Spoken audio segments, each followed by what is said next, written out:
Por muito tempo, amar outra mulher foi sinônimo de silêncio, invisibilidade e medo. Mas o cenário tem mudado nos últimos anos. Conquistas importantes marcaram a luta por direitos civis e pela dignidade dessas relações. A união estável homoafetiva foi reconhecida pelo STF em 2011 e, desde então, casais de mulheres têm garantido o direito de casar, adotar filhos, registrar suas famílias e acessar políticas públicas com mais igualdade. No entanto, esses avanços não significam o fim dos desafios. O preconceito, a violência e a marginalização continuam sendo parte do cotidiano de muitas mulheres lésbicas no Brasil, mas também crescem as redes de apoio, as narrativas potentes e a ocupação de espaços que antes lhes eram negados. No programa de hoje, vamos ouvir histórias de afeto, resistência e construção. Vamos refletir sobre o que já foi conquistado e o que ainda precisa mudar, porque toda forma de amor merece existir com liberdade, respeito e dignidade. Entra na roda com a gente.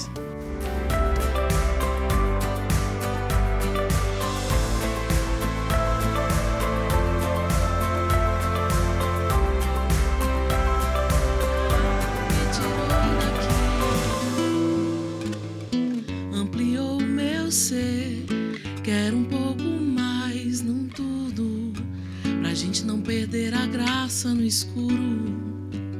No fundo, pode ser até um pouquinho, sendo só pra mim sim.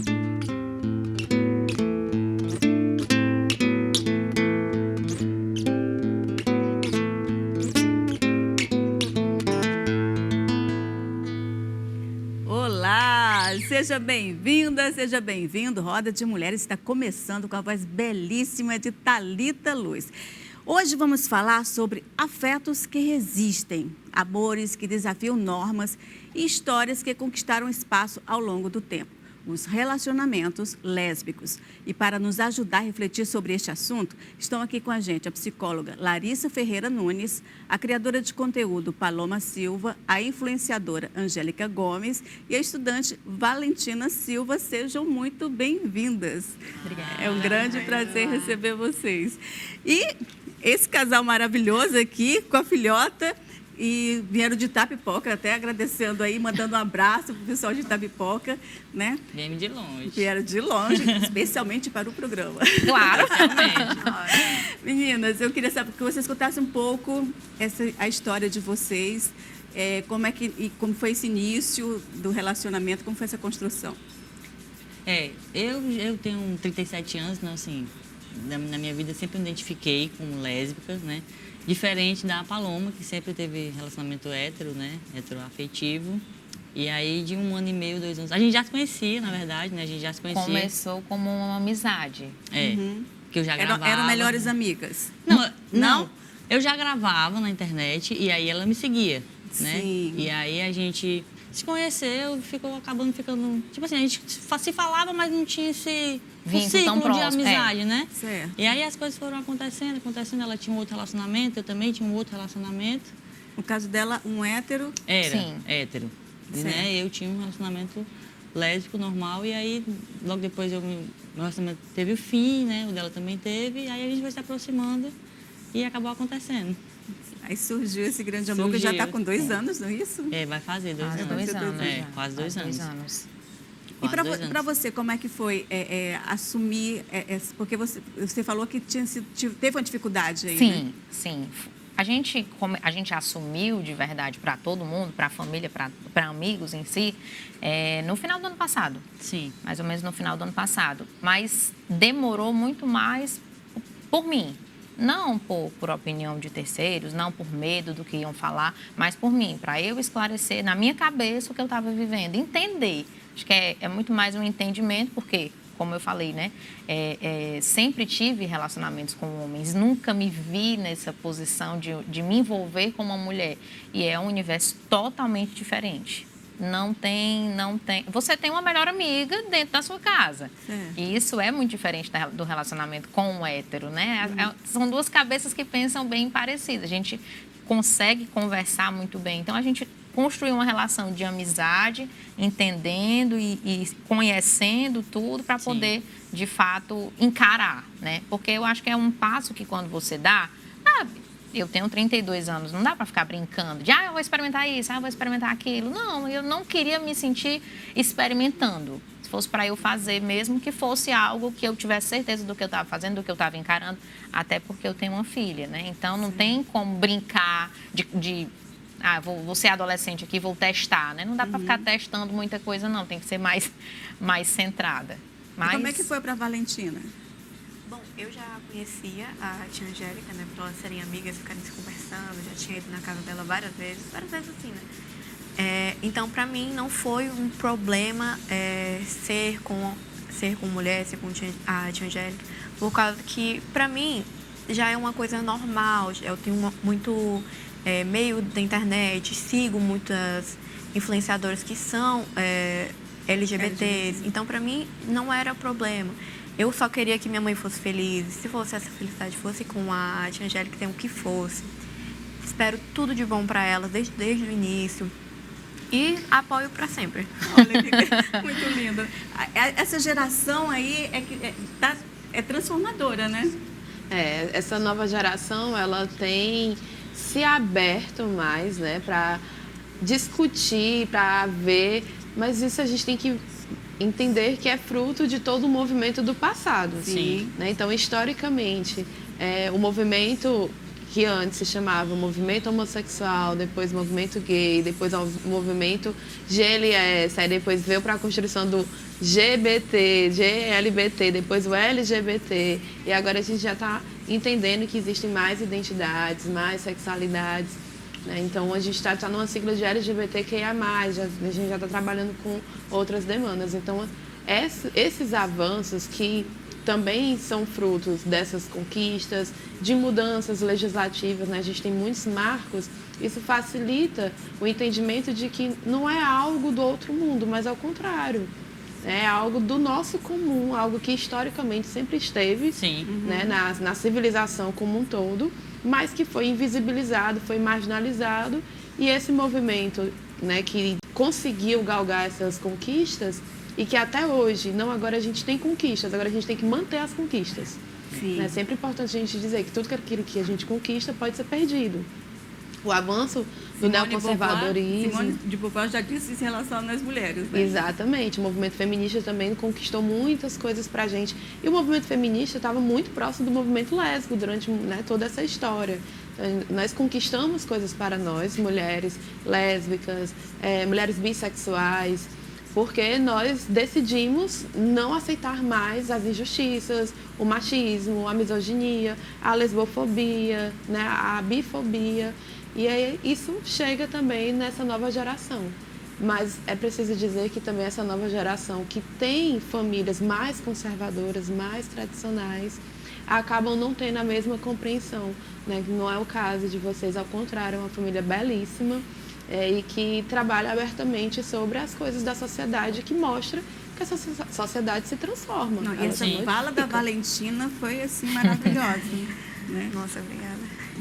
Você assim, já passou por alguma situação de preconceito? Porque assim, Tapoca é uma cidade pequena, a gente, né, imagina que... Bom, ainda bem que o meu grupo de amigos sempre não importa muito sobre se a pessoa é gay, se é hétero, só querem amizade e tal. Mas eu só tive uma experiência, que foi inclusive na internet, que uma pessoa falou que eu deveria ter paz de verdade. Só que para mim, elas são um papel perfeito para mim. A minha mãe sempre fez um papel maravilhoso. A tia Angélica está sempre do meu lado para qualquer coisa que eu precisar. Então, para mim, esse discurso não se aplicou. Eu não precisei ficar triste por causa do comentário, porque não se aplicou a mim. Eu não me senti ofendida, por causa que eu não senti que ele foi direcionado a mim. Por causa que eu tenho mães maravilhosas, eu tenho uma família maravilhosa que me apoia. Então, para mim, é só isso que importa. A Thalita, ela também tem uma relação com a Ana, e a Ana tem um filho, não é isso, Thalita? Como é essa relação? Eu e o José, a gente teve uma conexão muito forte, né? E foi muito singelo, assim. depois de um tempo que a gente começou a se relacionar, e aí a gente casou, né? E teve aquele período de adaptação, né? Porque a gente sempre passa por essas questões também na família, né? Porque, da mesma forma, a minha esposa, ela tinha relacionamentos héteros, né? Então, foi, assim, um baque para todo mundo, né? E para ela mesma se aceitar é um processo. Foi um processo. E eu acho que o que aceitou mais tranquilo foi o José, né? Que a criança é sempre mais... aberta, né? Mais aberta, né? Já vê o mundo com um olhar mais amável, né? E assim, quando a gente foi morar junto, a gente dividiu todas as funções dele, né? E, assim, e aí foi se criando esse laço que foi naturalmente criando um laço materno, né? Não foi uma coisa imposta para ele. Né? Então, a gente... Foi a construção. Foi a construção, né? Que hoje ele fala tranquilamente que tem 2 mães, né? E na escola já é um processo diferente, né? O pessoal todos aceitam, assim, acolhem a gente de uma forma mais branda, né? Porque a gente sabe quanto ainda a sociedade ainda falha nesses termos, né? Nessas condições de a gente estava até comentando, né, antes de vir para cá, sobre essa questão do Dia dos Pais, Dia das Mães, né? E nas escolas, né? Nas escolas. E isso causou um leve transtorno para ele, né, no início. E é uma questão que eu já levei muito na escola, né? Eu acho que é uma questão que tem que ser repensado, tem que ser pensado muito, muito bem para que as crianças não tenham essa exclusão. E não só na questão da sexualidade, porque tem 2 mães, 2 pais, mas também por crianças que não têm pai ou que não têm mãe. E aí vai ser excluído naquele dia, vai se sentir como nesse momento, né? É isso. A gente vê que aqui são famílias que são bem resolvidas, a gente percebe isso, né? Mas isso não é sempre, não é assim, doutora Larissa? Não, infelizmente, existem famílias, né, que têm uma outra concepção do mundo, né? Então, que vão entender por suas ideologias, por suas crenças, que é algo errado, é algo do pecado, é algo fruto do demônio. Então, tudo isso é fruto, na verdade, de um preconceito, né? De uma discriminação que colabora para as exclusões, né? Então, como a gente estava comentando antes, as instituições, elas acabam, às vezes, excluindo as pessoas quando elas acabam normatizando certas ideias de o que deve ser a família. Então, a gente tem novos arranjos familiares. Existem mães solo, existem pais solo, não é o mais comum, mas existe. Existem casais homoafetivos entre homens, entre mulheres.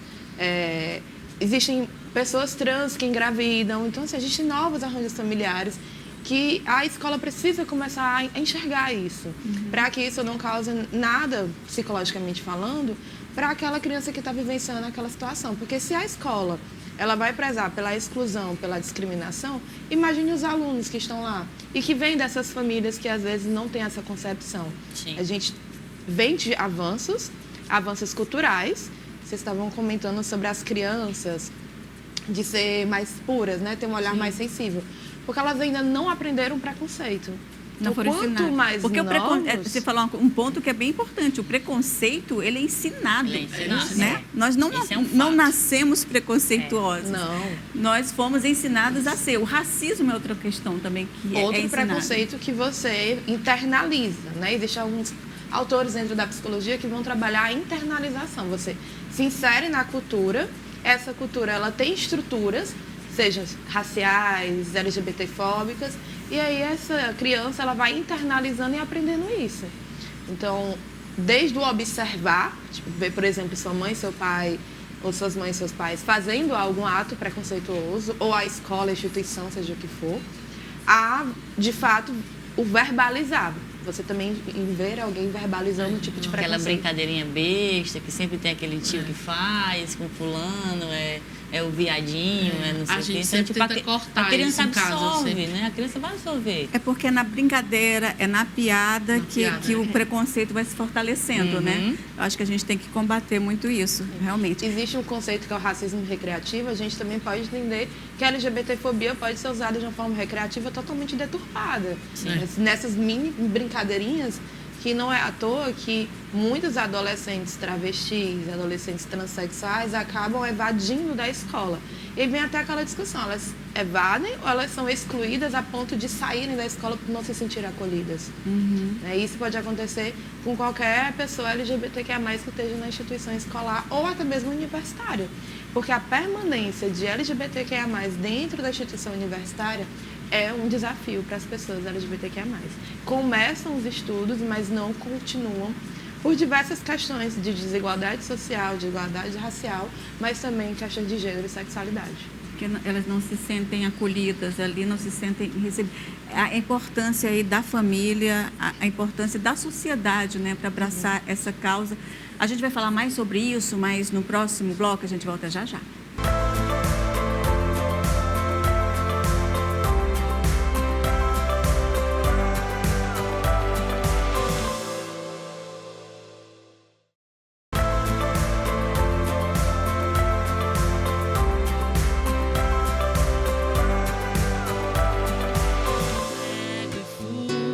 Será que ela quererá? Será que ela quer? Será que meu sonho influi? Será que meu plano é bom? Será que é no tom? Será que ele se conclui? E as gatas extraordinárias que andar no meio de onde ela flui? Será que ela evolui? Será que ela evolui? E se ela evolui, será que isso me inclui? Tenho que pegar, tenho que pegar, tenho que pegar essa criatura. Tenho que pegar, tenho que pegar, tenho que pegar. Tenho que pegar, tenho que pegar, tenho que pegar essa criatura. Tenho que pegar, tenho que pegar, tenho que pegar. O amor me pegou. Estamos de volta com Roda de Mulheres, tecendo reflexões sobre os relacionamentos lésbicos. Agora, neste segundo bloco, com um olhar mais atento aos atravessamentos que marcam essas trajetórias, como família, religião, machismo. Tudo isso tem um impacto no cotidiano a dois. Não é verdade, doutora Larissa? Eu queria que você falasse um pouco sobre como esse relacionamento familiar influencia nas relações lésbicas. A família é um ponto muito central na nossa sociedade. Se nós percebermos, até as políticas públicas, ela tem centralidade no entendimento da família. É programa Instituto de Saúde da Família, se a gente vai numa assistência social, num CRAS, por exemplo, também tem um cadastro que envolve a família. Então, é algo muito central. E aí, a gente precisa entender historicamente que essa família, ela nasce, a família que a gente tem hoje, o entendimento dessa família tradicional, ela nasce no século XVIII, XIX. Né? Então, a concepção de pai, mãe e a criança, um filho ali, é algo histórico. É o sistema patriarcal, né? Isso. Aí, esses novos arranjos familiares que nós vamos tendo, têm quebrado, né, o quanto essa família, na verdade, são famílias, né, as possibilidades. E aí, historicamente também, é um campo em que traz uma ideia de segurança. Então, quando a gente fala nas condições psicológicas, a família seria esse espaço que traria confiança, que traria a própria questão de se sentir seguro no mundo, de apresentar o mundo para as pessoas. Né? Então, você apresenta para a criança o mundo a partir do seu olhar enquanto familiar. Então, isso vai facilitar ela entender o mundo como hoje é, ou ela ter dificuldade desse mundo. E isso também vai facilitar muito em ela se sentir fortalecida, inclusive a sua própria autoestima. Então, eu vejo aqui, né, uma família que trabalha muito essas questões da autoestima com, né, a filha. Sim. E você percebe quando ela fala que ela se sente firme, que ela se sente confiante, porque a família dá essa base. Então, é um novo arranjo familiar que denuncia que não é uma família tradicional que vai tornar uma criança melhor cidadão, mas ao contrário, é a confiança, o respeito, o carinho, o amor que vai trazer essas condições psicológicas dessa criança para ser um futuro adulto que vai conseguir viver em sociedade de forma muito tranquila. Porque o que as pessoas ditas conservadoras, elas trazem exatamente isso, dizer que esse tipo de família não é inadequado e pode trazer problemas psicológicos. A gente está vendo um problema psicológico grande aqui da Valentina. Não, são muito problemáticos. Né? A gente vê que não é bem assim, né? Não, ao contrário. Tem um período, né, da nossa sociedade que vai trabalhar com a ideia de famílias disfuncionais. E aí uma família LGBTQIA+, seria uma família disfuncional, nessa perspectiva.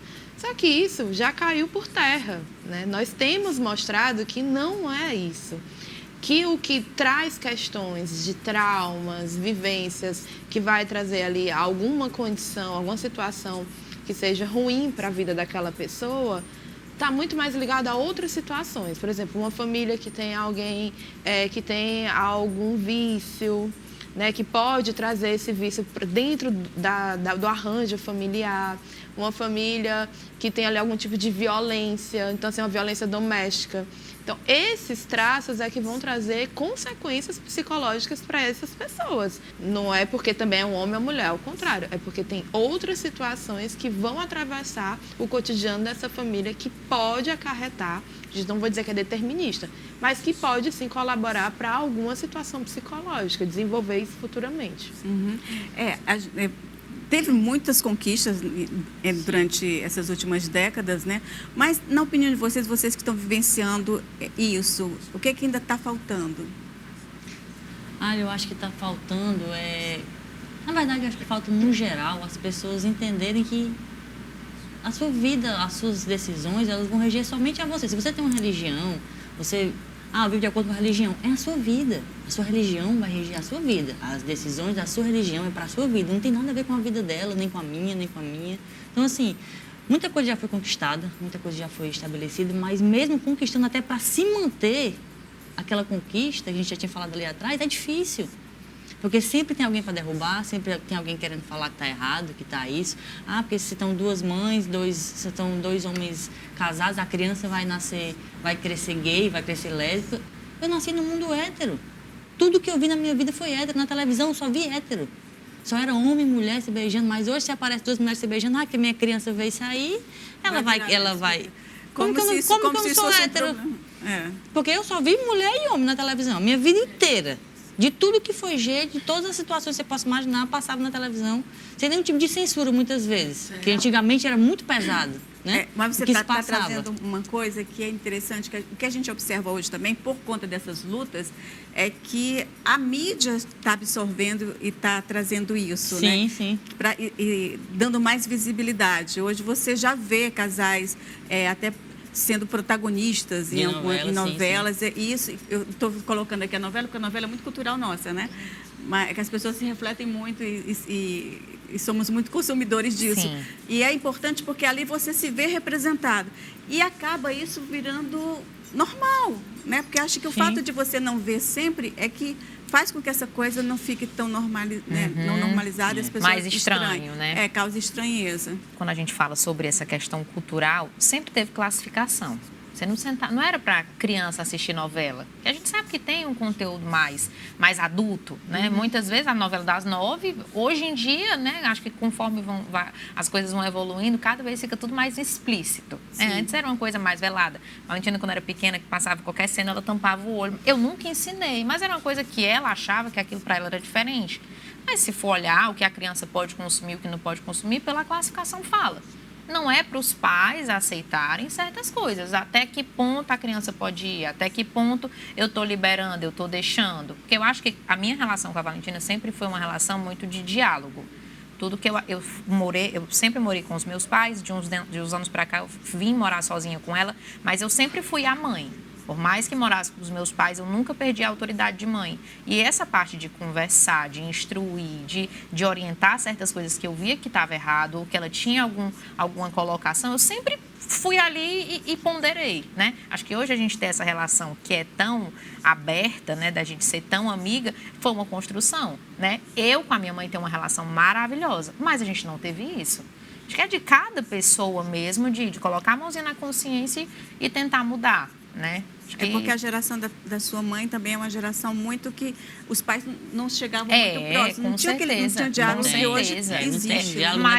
Mas venhamos e convenhamos. Existem situações que as pessoas dizem, a gente até passa por uma situação dessa, que por determinada situação X do passado, a pessoa reflete numa relação futura. Mas não é para ser assim. Não é porque eu tive problemas com meus pais, que graças a Deus eu não tive, que eu vou ter problema com a minha filha. Eu acho que a gente tem que quebrar o ciclo, tem que ver o que estava errado ali, vamos tentar consertar. Terapia e ela... tá aí pra isso também, né? Vamos pra terapia. Vamos pra terapia, Vamos né, pra terapia. É importante para quem está passando por alguma situação ou tem algum sentimento aí, angústia, melancolia.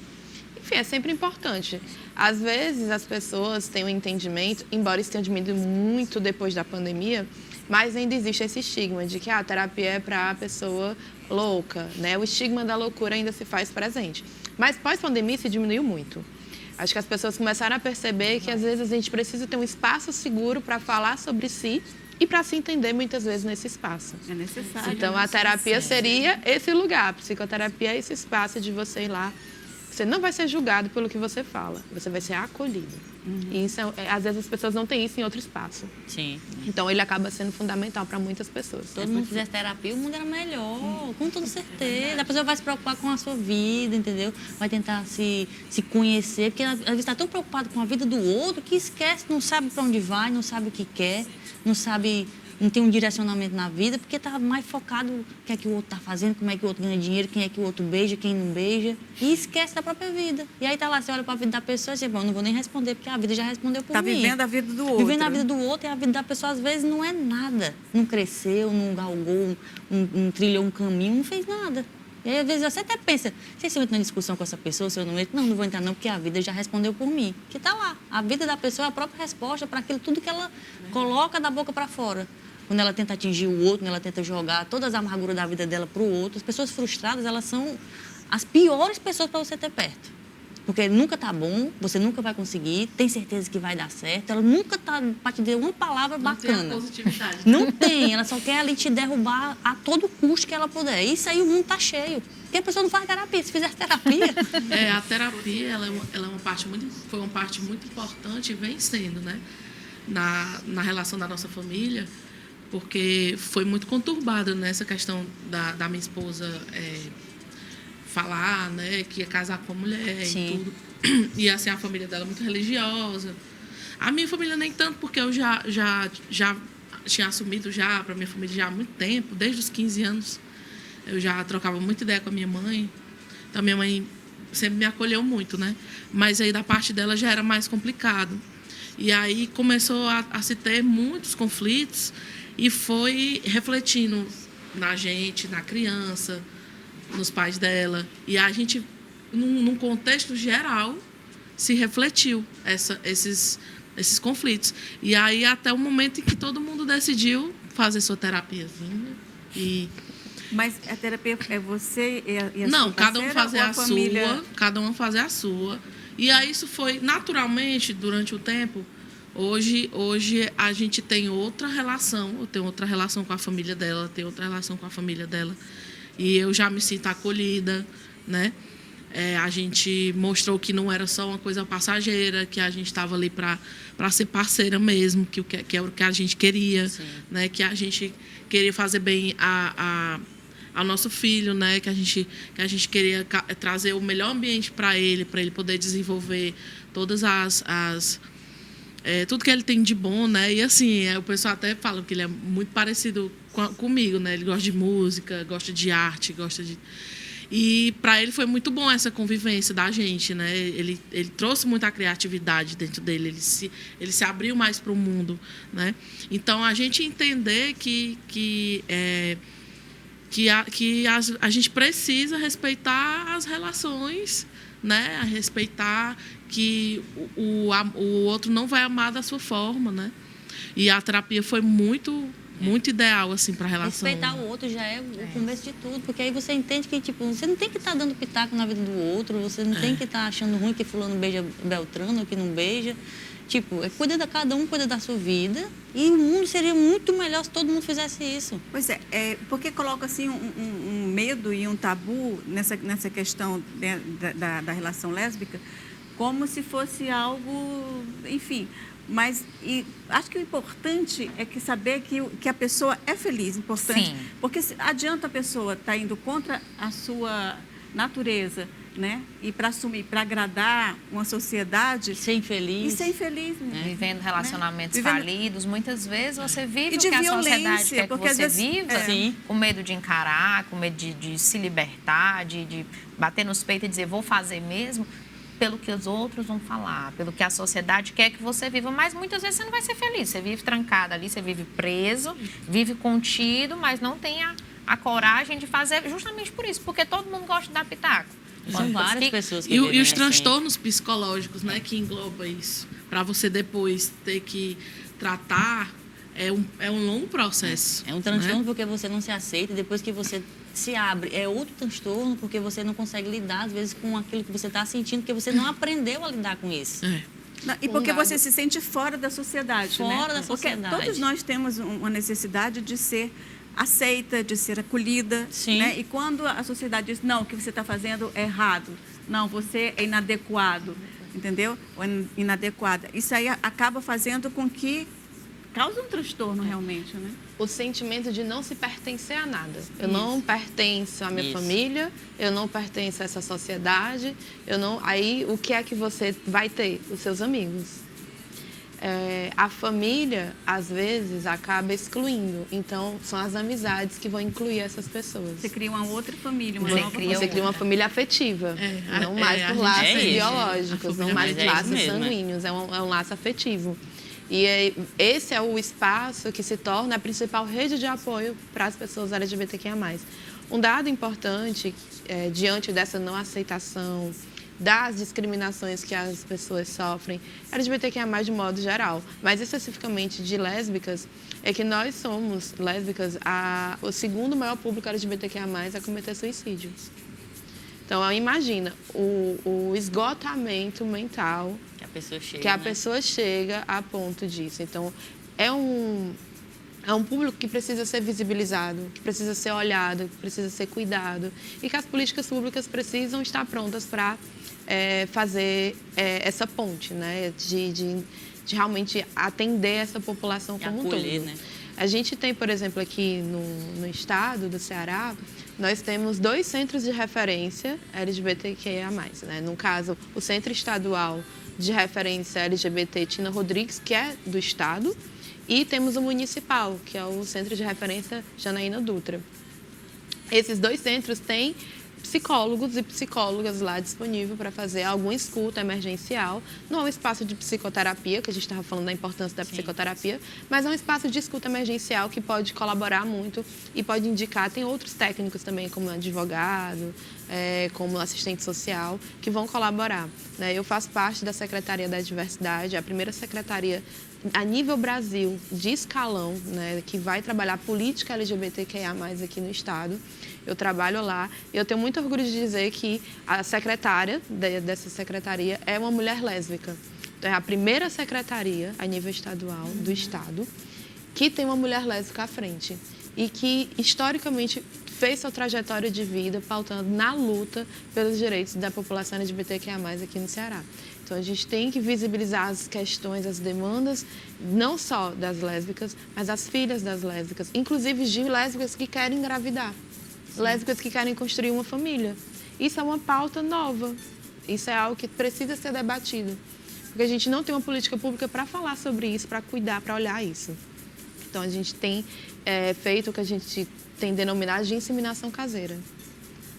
As pessoas têm feito mecanismos, né? Não é de se relacionar sexualmente com o homem, mas mecanismos internos, né? Não vou dizer como se faz para não divulgar, mas de fazer uma inseminação dentro de casa. Porque o processo... Sem orientação médica. Sem orientação nenhuma. É um risco, né? É muito risco. É um risco bastante, de diversas formas, até porque você não sabe que tipo de espermatozoide você está pegando ali. Se tem algum tipo de doença ou não. Não passou por nenhuma análise. E as pessoas têm conseguido isso de forma clandestina. Então, é um risco, a gente precisa olhar. isso já está acontecendo. Então, a política pública agora precisa acolher. Você faz parte de um movimento também, né, Larissa? Sim. Nacionalmente, tem a Articulação Brasileira de Lésbicas, que eu faço parte, na região Nordeste. É um movimento que, desde 2004, tem fortalecido a luta de mulheres lésbicas no Brasil, mas também aqui a gente tem um coletivo mais regional aqui no Ceará, que é o Parada na Delas, junto com outras mulheres lésbicas que a gente tem passado à frente, movimentado também essas demandas de lésbicas aqui no nosso estado. E é muito importante, né, visibilizar essa luta. Eu fico feliz com a questão, a pergunta, para trazer à frente isso. Porque se não somos nós lutando por nós, quem vai lutar por nós? Se não somos nós falando de nós, quem irá falar por nós? Se vai falar, o que vai falar? Então, é importante esse espaço, né, no programa para que nós tenhamos a possibilidade de mostrar as nossas vidas, as nossas existências e que sim, existimos e existimos de uma forma feliz, que é o que irrita muito o conservadorismo. Nós somos felizes, criamos filhos e esses filhos são saudáveis e isso irrita muito. Como são saudáveis. Saudáveis, maravilhosos. Estou virando sua fã, Valentina. Valentina tem que conhecer o José. Traga o José aqui. Ele parece ser incrível. Gente, a gente vai continuar com esse assunto aqui. Vai ter mais música, né, Thalita? Mas é no próximo bloco, a gente volta já já.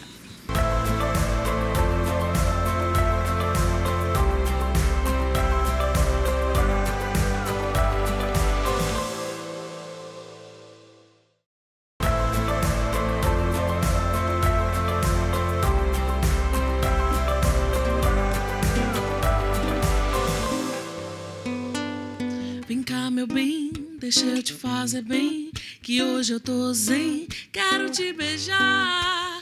Vem cá, meu bem, deixa eu te fazer bem, que hoje eu tô zen, quero te beijar. As cores, as dores, as flores, o vento, é momento de se encontrar. Os beijos, o cheiro, o peito aberto, pra deixar o amor entrar. As cores, as dores, as flores, o vento, é momento de se encontrar. Os beijos, o cheiro, o peito aberto, pra deixar o amor entrar. Deixa eu te mostrar que a vida pode ser boa, nosso jeitinho, com carinho, bem gostosinho. Te amar e me amar do nosso jeitinho, com carinho, bem gostosinho. Te amar e me amar. Vem cá, meu bem, deixa eu te fazer bem, que hoje eu tô zen, quero te beijar. Vem cá, meu bem, deixa eu te fazer bem, que hoje eu tô zen, quero te beijar. Que delícia! Voltamos com a voz maravilhosa de Thalita Luz. Quem acompanha o programa Roda de Mulheres já teve o privilégio de ouvir e conhecer o trabalho dessa maravilhosa que é a Thalita Luz. E que demorou para voltar, mas voltou. Estava sentindo sua falta, Thalita? Ai, pois é, eu também estava com saudade, viu?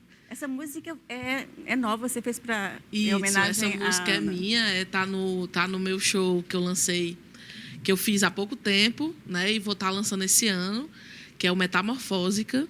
Essa música se chama Zen, é uma música que eu fiz para minha companheira, né? Essa homenagem à nossa relação, que é de muita parceria, é uma relação que a gente já sobreviveu muito ao caos, sobrevive até hoje, né? A gente sabe como é a vida de duas lésbicas, mães, né? E independentes, né? E a gente é muito parceira, a gente conversa muito. Claro, né, que tem aquela coisa de duas mulheres, né? O momento da TPM, mas sempre dá certo. Não, mas em não existe relacionamento que seja, né, harmônico a vida toda, né? Aí tem um problema, né? Mas é isso, é homenagem a esse amor, né, que a gente vem construindo, né? Tanto o nosso relacionamento quanto o amor materno. E a gente é uma família e hoje a gente se sente muito... Eu me sinto muito feliz de ter eles na minha vida. Muito bem. E a gente se sente muito feliz de ter você aqui, com essa voz maravilhosa. Obrigada. E como é que está a Joá? Joá, sim, Joá, né? Joá lancei no ano passado, né? Foi, você lançou aqui no programa, inclusive. Foi, lancei aqui. E Joá tá aí nas plataformas digitais, né? Ainda não gravei o clipe, mas esse ano eu tô... estava com outros projetos, né, que estavam ainda me impedindo um pouco de focar mais na questão da Thalita Luz, né, do meu individual. Eu sempre fui uma pessoa muito coletiva, então eu sempre tive essa coisa de será que agora, mas o destino está me levando para esse momento agora eu focar em mim e eu ainda vou lançar mais uma canção ainda. Acredito que até o meio do ano, que é Amanhecendo, que já está gravado. Foi em parceria com o Centro Cultural Belchior. Dá para dar uma palhinha? Da Prefeitura, dá, sim. Para a gente conhecer aqui em primeira mão. Amanhecendo. Essa música tá linda. Foi o Charles, que foi o produtor, e ele é maravilhoso, se garantiu.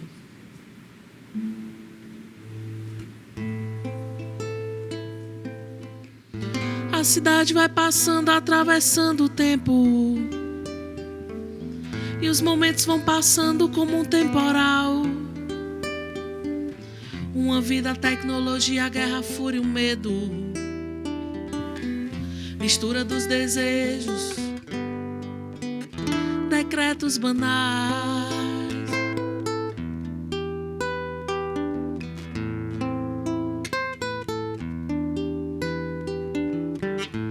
Alguns sonhos ficaram para trás. Outros nem lembro mais. Desfazem-se como a matéria, ou perduram como a miséria interior da dor de quem cala, da dor de quem cala.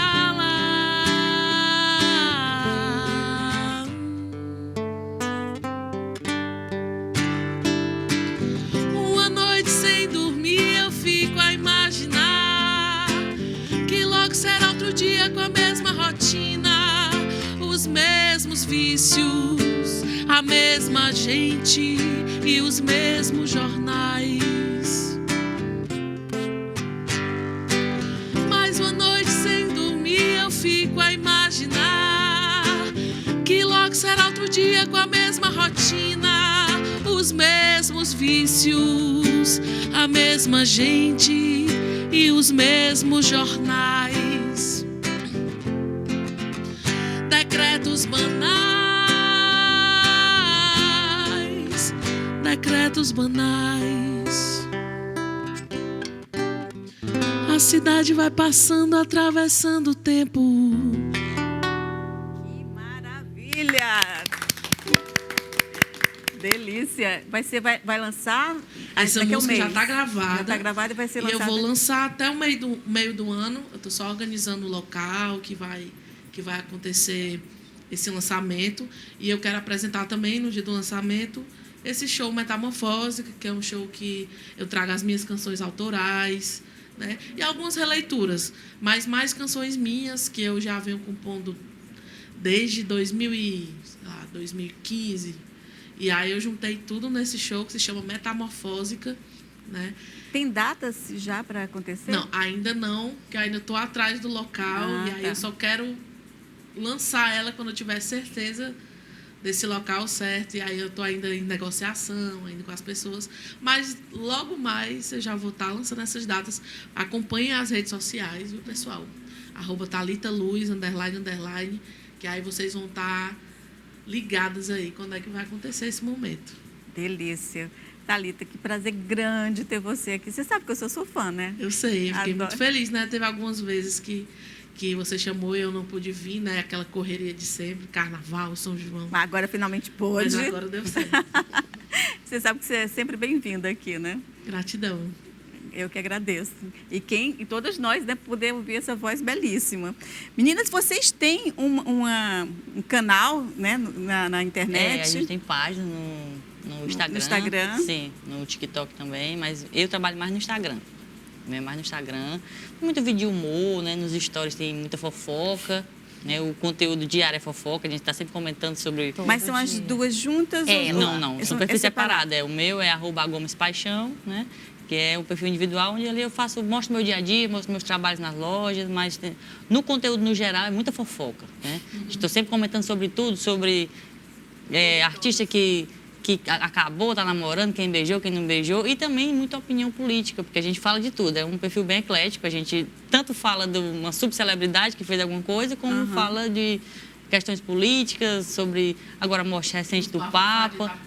E bafafá de Itapipoca. Itapipoca a gente fala pouco, né? Que a cidade é pequena, a gente não pode citar muito o nome, né? Se você quiser pegar o compilado do que aconteceu, você segue todo ela. dia de manhã eu acordo, aí antes de eu fazer meus trabalhos, tem lá uma horinha só de fofoca. E hoje foi um dia que eu não fiz, porque foi um dia corrido, e meu direct eu olhei só por cima, todo mundo, cadê as fofocas, cadê as fofocas? É um resumão, né? Eu pego todos os resumos aí dessas páginas. A pessoa já fica esperando ali. Aí fica todo mundo esperando, porque eu faço a fofoca e dou sempre a minha opinião, porque né, o meu perfil é um perfil de opinião. Então, assim, eu falo de tudo, eu não deixo nada passar batido. É a cereja do bolo, a sua opinião. Por isso que o pessoal gosta, às vezes a pessoa já leu a fofoca, aí, mano, tu viu isso aqui? Aí eu só pra você comentar. Aí eu tiro o print, aí eu vou falar, né, minha opinião sobre isso. Que é diferente do perfil da Paloma, que já é outra pegada. E como é que é teu perfil, Paloma? Meu perfil, até brinco, né? Ela gosta disso, ela gosta de todo dia falar, todo dia conversar. Tem dias que eu não quero. Mas eu crio conteúdo, principalmente para o TikTok, que é onde a gente mostra a nossa rotina, principalmente a relação da Valentina com a sapaitão dela. Que lá nós não somos duas mães, lá é a mãe e a sapaitão. Então a gente você mostra é a sapaitão. Eu já gravo 7 anos na internet, 7 e agora fiquei conhecida como o sapaitão. Inclusive aqui em Fortaleza já tem a terceira vez que a gente vem e o pessoal esse dia estava numa loja de departamento, do nada a menina, eu não tô acreditando, meu Deus, olha aqui a sapaitão comigo. Aí eu, oi, linda, aí fui chamar a Paloma, chamar a Valentina, que ela quis falar, tirar foto com todo mundo. Então assim, esse sapaitão pegou e isso dá muito gancho na internet. Todo mundo... Mas é maravilhoso, a sapaitão faz a obra. Dela, só sabe não sabe nem às vezes o nome dela, sabe nem o perfil, que é no dela que é postado, mas como tem essa referência. A famosa é a sapaitão. Você faz parte do perfil dela. Eu apareço no dela, ela faz a narração mais uma personagem. dela. A personagem que pegou... Viralizou a sapaitão pra lá, porque aí a gente faz muita obra, aí eu faço a obra, aí eu que uso a furadeira. Então, pegou esse gancho, né? Todo mundo, eu quero uma sapaitão, aqui eu também tenho eu também sou sapaitão, sempre tem essa... Gente, mas é As pessoas se maravilhoso. identificam, né? As pessoas se identificam. É muito legal isso aí. As pessoas se identificam. Mas é E muito você, o bom. que acha do sapaitão? Eu criei. Eu sou criativa. Essa nomenclatura veio dela. É uma criação sua. Conte-me. Eu quero meu IB, eu quero meus créditos. Eu coloco. Ela pediu... Aí tem que reivindicar, com certeza. Mas ela pediu a mão dela para ser a sapaitão e ela pediu para ser a heterofilha. Já 7 mil teve vezes esse já, momento. todo Ai, você é heterofilha. Esse foi eu que criei, viu? Que ela fez, a gente estava em casa, ela veio com um negocinho de anel que ela achou, aí começou, você quer ser meu sapaitão? Eu fiquei gravando, aí depois a Paloma juntou tudo num vídeo só, né? Fez uma narração e foi o pedido. Aí depois ela fez o pedido, depois eu comprei uma boneca pra ela, uma Barbie. Uma Barbie? Monster High. Uma Monster High. A Monster High, e aí eu fiz todo um esquema em casa pra ela achar a boneca, e aí na cartinha no final, eu disse, você quer ser minha heterofilha, né?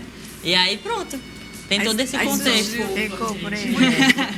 O perfil é bom, o perfil da Paloma no TikTok é muito bom de assistir, porque são histórias. Então, assim, você assiste um vídeo, aí você quer ver o outro, diferente do meu, que o meu é muito trend. Como eu trabalho muito com números, né, no Instagram, então eu preciso ter esse engajamento diário, preciso ter visualização, porque é isso que eu me vendo pro meu cliente. Entendi. Então, às vezes no meu perfil tem 3 vídeos por dia, mas são vídeos curtos, de trend do momento, de música que está em alta, né? Alguma coisa que aconteceu, a gente tô sempre nesse gancho. Da Paloma não, é uma coisa mais trabalhada, né? Tem a historinha, né? Da Paloma tem a historinha. Aí sempre são vídeos Como é que longos. faz pra acessar? O meu é Palomates, @Palomates. No Instagram e no TikTok é @Palomates, mesma coisa. E o dela? É @AGomesPaixão. @GomesPaixão. Só tem, se você Colocar, se achar não tem? um ou outro, todos os vídeos são collab, então tem como achar, né, das duas. Mas são perfis bons de assistir. Gente, já viralizou, então é muito bom de assistir. São perfis bons. Olha aí, vamos se seguir Já aqui. temos mais uma seguidora. Já vamos se seguir aqui, hein? Sim, gente, a gente está já no finalzinho, mas antes da gente finalizar, quem está nos assistindo hoje, o que vocês diriam para essa pessoa que, assim como a Paloma, que estava começando uma relação e se sentiu assim em conflito, o que vocês diriam para essa pessoa? Posso ir respondendo? É porque eu estou pensando o quanto é importante falar que a heterossexualidade compulsória, que é um conceito que existe e são lésbicas pesquisadoras que traçaram esse conceito. Ela existe. Então, assim, ouvindo vocês, eu lembro muito da minha própria história. Então, não me relacionava com mulheres porque na sociedade a gente só conhece relações héteros até um determinado momento da história, né? A geração mais nova já conhece outras relações de forma mais fácil. Então, a heterossexualidade compulsória é aquela que diz o relacionamento de homem e mulher é o único possível e é o que deve existir, mas nenhum outro é viável. E é por isso que muitas vezes as pessoas têm dificuldade de entender o seu próprio desejo, o seu próprio sentimento, porque não é sobre como o outro vai me aceitar, mas é primeiramente como eu vou me aceitar, como eu vou me entender, como eu vou me respeitar enquanto uma pessoa que vai divergir dessa heterossexualidade compulsória.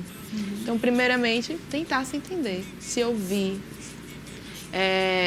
para segundo, se fortalecer nesse sentido, né? Para segundo, conseguir encarar as pessoas.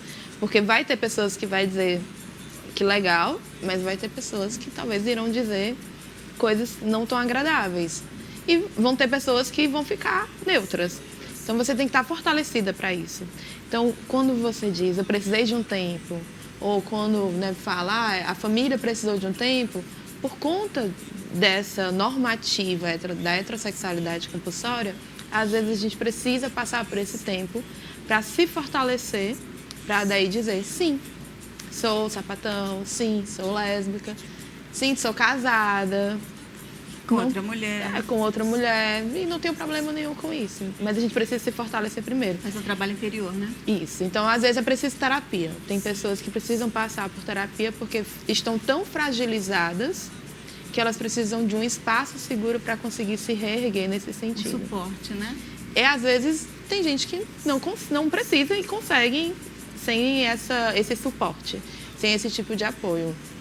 Que com a rede de apoio já, às vezes, a família, né, não é muito comum, mas tem ficado mais comum. Ou com os amigos e amigas já é suficiente e está tudo certo. É isso. E na experiência de vocês, baseado na experiência de vocês, o que vocês teriam para passar para quem está nos assistindo? Eu acho que tem que ir no mesmo gancho aí da doutora. A pessoa tem que se entender, se fortalecer, porque assim, não é uma decisão fácil, principalmente para você que tem seus medos, né, suas angústias, não é uma decisão fácil, porque a sociedade ela é muito crítica, ela é muito dura às vezes, a família é muito dura. Então, assim, se fortaleça, se conheça, se entenda e se coloque em primeiro lugar. Acho que essa parte de se colocar em primeiro lugar ela é crucial para tudo. É isso, concordo com isso, né, Paloma? Concordo. E eu ainda digo mais, amar e ser amado é muito bom. Às vezes você vai muito pelo que... E você está feliz? Você está amando? Você está sendo amado? Porque eu acho que isso que é o que importa. Não importa quem é, não importa como é a relação. Se existe amor, o resto deixa pra lá, né? É a base de tudo, né, Valentina? É o que eu digo, porque no início, quando a mãe estava muito em dúvida, estava muito preocupada em relação a isso, ela ficava muito triste. Só que sempre teve o meu apoio. Então, eu só queria que ela fosse feliz. Qualquer coisa que ela precisasse, que elas precisassem, eu estava com elas. Qualquer tristeza, eu estava lá acompanhando. O importante de quando você não se ama, não tem essa relação de amor próprio, é lembrar que sempre vai ter alguém do seu lado, sempre vai ter alguém do seu lado te apoiando, falando, você vai conseguir passar por esse momento difícil, eu tô aqui por você. É sempre bom ter alguém que você confie para entender o seu próprio valor, porque alguém vê, mas você pode até às vezes não ver, né?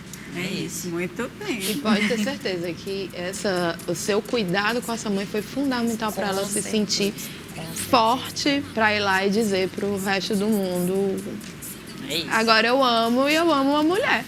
É isso, o importante é amar, gente. Eu adorei essa conversa.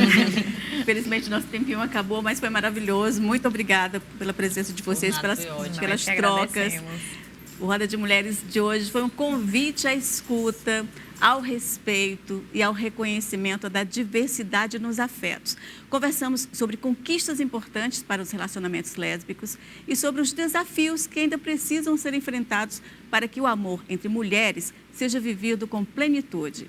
Mais do que direitos garantidos no papel, é preciso avançar em igualdade no cotidiano, combater o preconceito enraizado e ampliar espaços de visibilidade, segurança e cuidado. O afeto entre mulheres é potente, legítimo, transformador.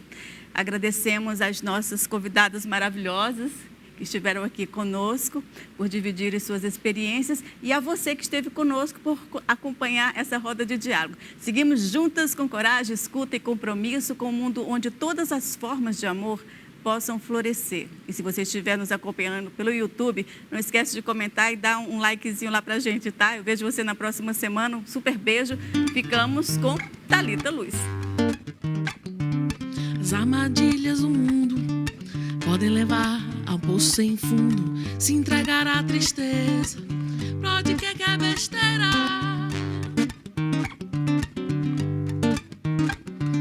Sempre haverá pessoas pra amar, sempre haverá um novo dia. A fé na vida é o que te faz andar, mesmo querendo chorar, chora e depois sorria. A vida é uma gangorra, equilibre o corpo e a mente. A vida é uma gangorra, equilibre o corpo e a mente.